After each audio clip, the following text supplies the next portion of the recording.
ต่อปีบรรบาดห้าวยินโยมមានអីទេមានសឡមស្រាក់បាយមួយចានជីវិតអ្នកបួសរស់ដោយបាយបាតណាញាតិញោមអូខាងនេះសិតហត់ផតទៀតញោមហ្វៃសិតហត់ផតទៀតហើយកូនចិនញោមបើ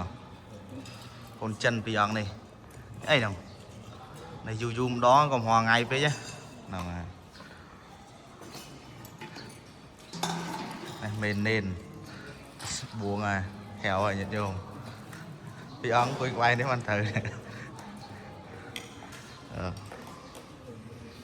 មិនបើញាតិញោមណាមានសទ្ធាជ្រះថ្លាចង់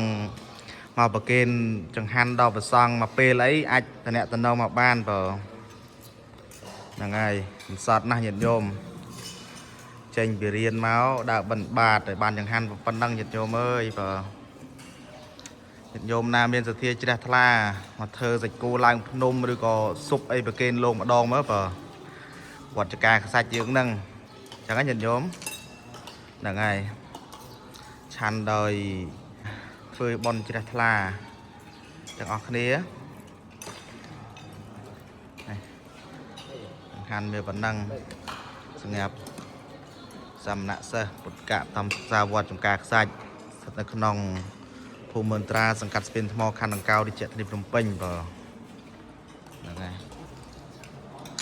ចាញាតិញោមពុទ្ធបរិស័ទប្រុសស្រីទាំងអស់